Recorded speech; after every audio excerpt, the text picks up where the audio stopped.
Biology first year chapter 14 Essence of Sap. Welcome to my YouTube channel अरे बाबा वीकू।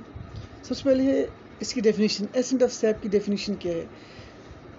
The ascent of SAP in the xylem tissue of the plants is the upward movement of water and minerals from the root to the aerial parts of the plant।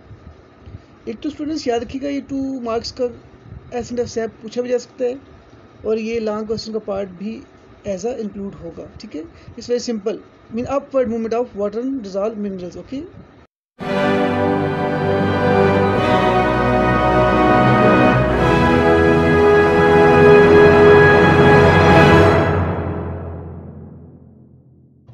Yes students, ascent of sap में कुछ factors involve हैं जिसमें TACT, root pressure, imbibition.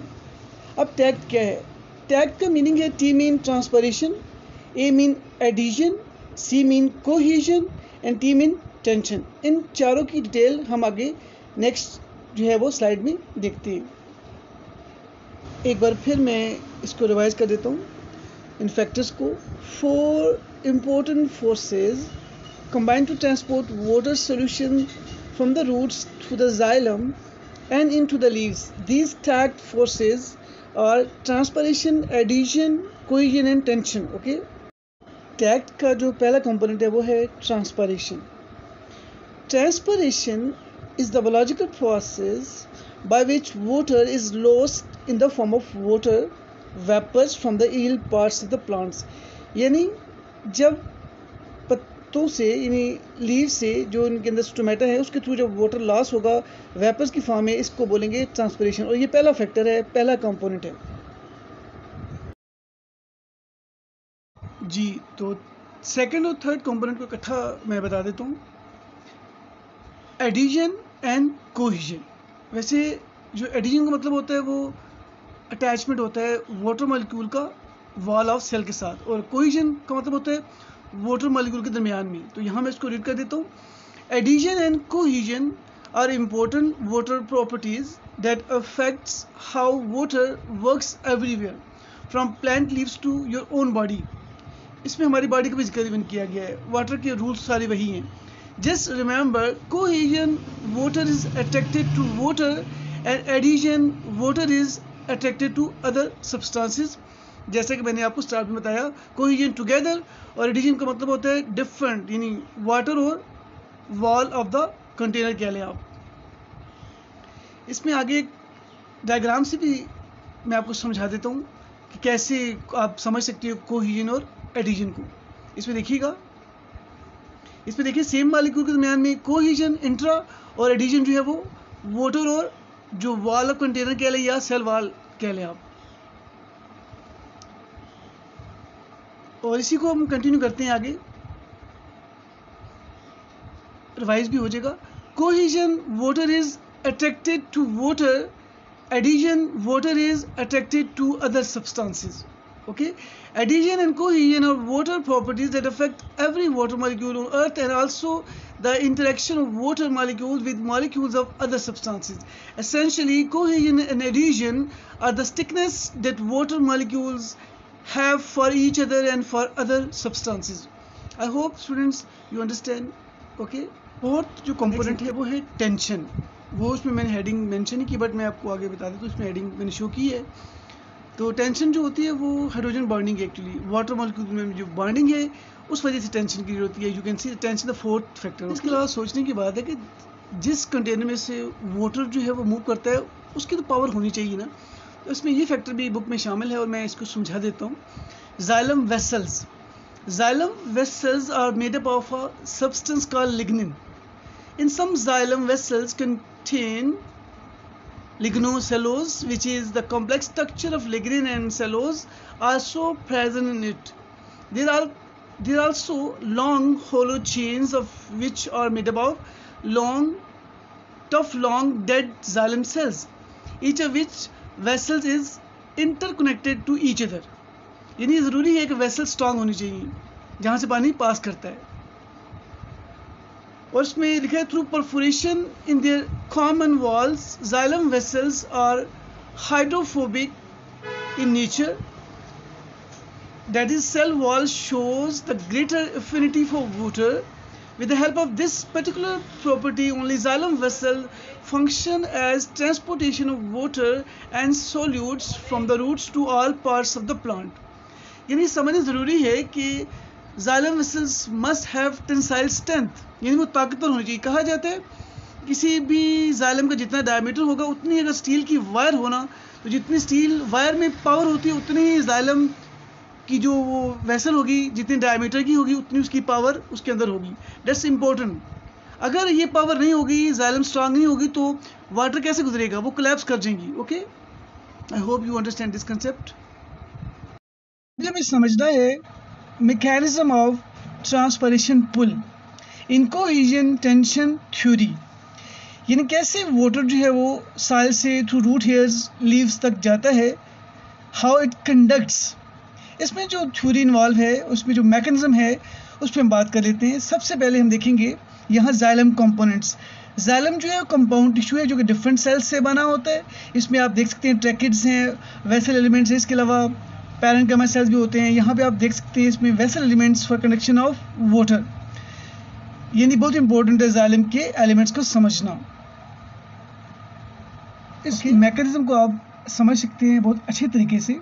ये book की diagram है, इसमें देखिएगा soil से कैसे थ्रू रूट हेयर्स वाटर जो है वो कॉलम की फॉर्म में मूव करता है, देन स्टेम से होता हुआ लीव तक जाता है, और लीव के अंदर जो है जो स्टोमेटा है लोअर सरफेस पे, वहाँ से कैसे वाटर वेपर की फॉर्म में लॉस होता है.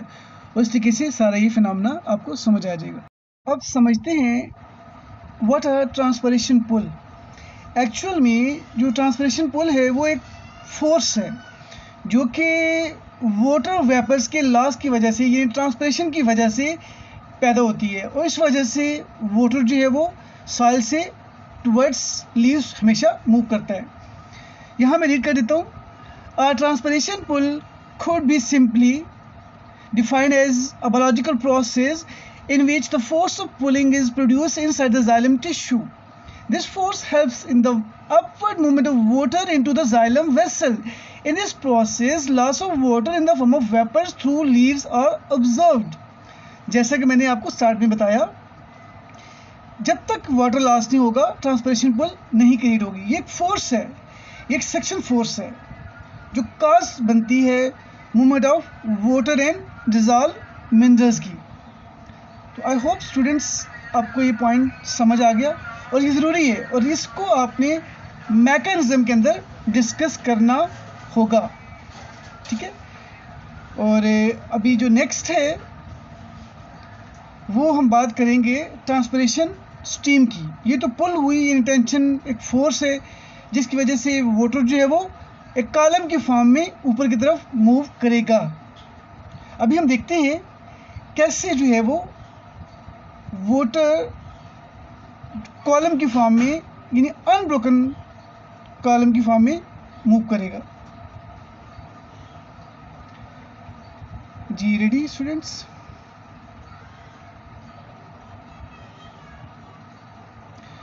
ओके, नेक्स्ट स्लाइड जैसी चलती है मैं आपको सारा गाइड कर देता हूँ.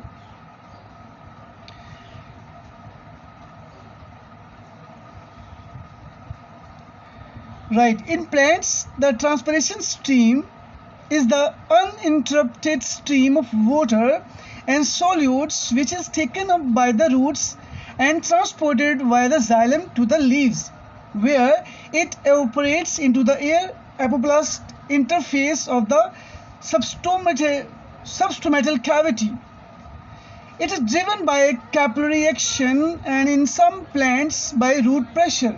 यानी वैसे तो ये जो फिनोमेना है, ये जो ट्रांसपिरेशन स्टीम बनती है, एक अनब्रोकन कॉलम जो है वो वाटर का जाइलम थ्रू मूव करता है.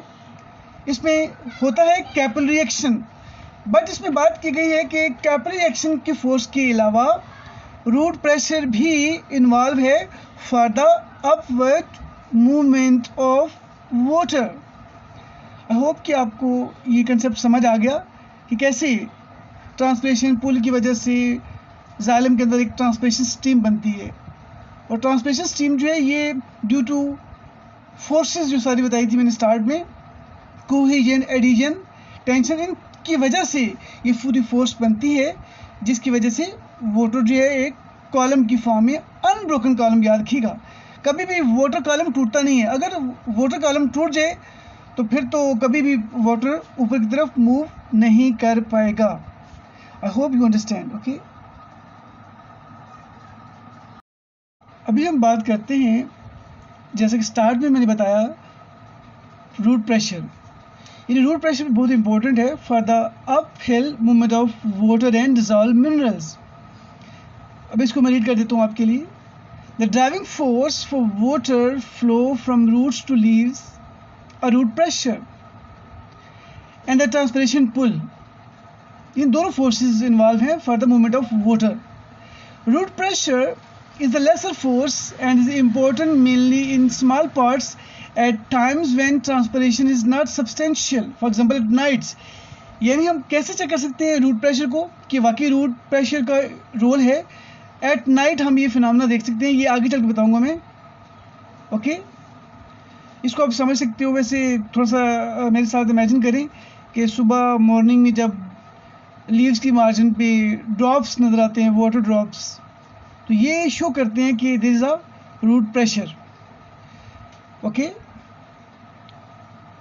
Root pressure requires metabolic energy which drives the active uptake of mineral ions from the soil into the root xylem.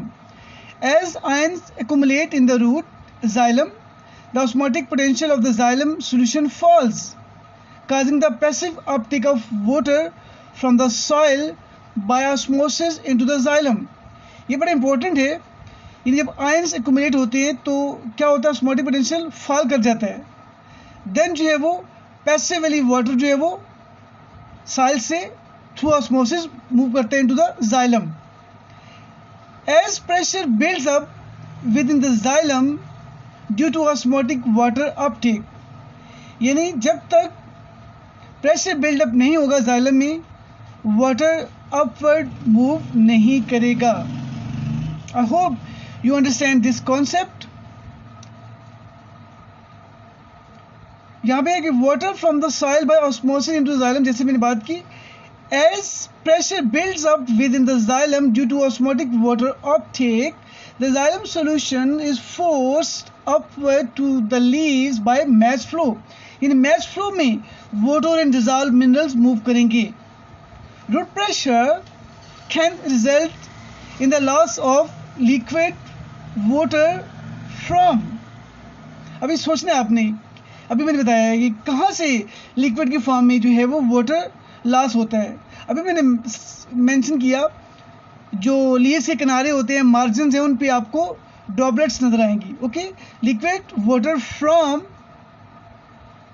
The leaves during times of low transpiration, this process called guttation and specialized structure हाइड्रोथोड्स।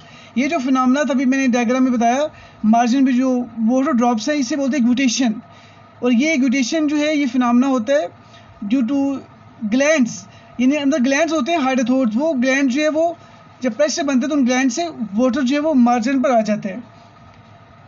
In the leaves are involved, the maximum root pressure that develops in plants is typically less than 0.2 megapascal, unit है megapascal, and the force of water movement is relatively small compare to the transpiration pull. यानी transpiration पुल को से compare किया जाए तो ये force जो है, ये पावर जो है रूट प्रेशर, ये उससे लेस होती है। यानी आपने समझा, देखा कि कितने फोर्सेस इन्वॉल्व हैं जो सॉइल से वाटर और डिजॉल्व मिनरल्स को कितने टॉल प्लांट तक ऊपर लेके जाते हैं। देन लीव से वो कैसे वाटर जो है वो लॉस होता है। आई होप कि आपको ये कंसेप्ट समझ आ गया सारा। This is called the mechanism. Okay, और याद रखिएगा इसमें जो है 1% जो है वाटर है वो डिफरेंट एक्टिविटी में, यानी कि प्लांट की फोटोसिंथेसिस में इस्तेमाल होता है, बाकी सारा जो वाटर है वो लॉस हो जाता है। लास्ट पॉइंट है, फिनोमेना है इम्बिबिशन, यानी जो वॉल है, सेल वॉल है, उसके अंदर जो सेलोज मटेरियल है वो एब्जॉर्ब करता है, वाटर को, तब जाके वाटर कॉलम की फॉर्म में रूट से होता हुआ स्टेम से और देन लीव्स तक पहुंचता है। यहाँ मैं देख लेता हूँ, रीड कर देता हूँ। सैक्स 1878 की बात है, supported the view that ascent of sap could take place by imbibition through the walls of xylem. Now it is well known that imbibitional force is insignificant in the ascent of sap because it takes place through the lumen of xylem. Lumen कहते हैं space को, element and not through the walls. Okay, last point है, last factors है, last phenomena है, that is bleeding. यानी जब cut करते हैं ट्विग्स को, प्लांट की टहनियों को, तो एकदम से लिक्विड से निकलता है, चाहे वो मिल्क फॉर्म में हो, चाहे वो रेजनी फॉर्म में हो, चाहे लिक्विड फॉर्म में हो। तो वो जो वाटर लॉस होता है वो प्रेशर का बताता है कि there is some pressure. Therefore इसको मैं रीड कर देता हूँ। The root pressure generated by a plant forces the cell sap to rise through the stem. This causes bleeding और oozing of the cell sap from the cut surfaces of the plant. इन जब cut करते हैं plant surfaces को तो ooze out का मतलब होता है कम आउट, तो वो लिक्विड सा, वाटर सा, रेजिन सा कम आउट होता है, इसे कहते हैं दैट इज ब्लीडिंग।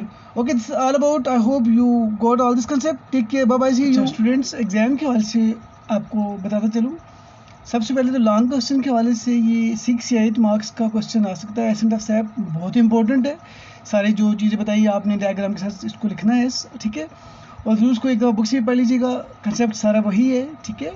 फिर शॉर्ट क्वेश्चन में आ सकता है कि इम्बिबिशन क्या है 2 मार्क्स का, या हाइड्रोथोड्स क्या है, या गुटेशन क्या है 2 मार्क्स से ही आ सकता है, या आपसे कोहेजन एडिशन पूछ सकती है, या ब्लीडिंग 2 नंबर का पूछ सकते हैं। Okay, take care, bye bye, see you, खुदा हाफिज़, अपना ख्याल रखिएगा।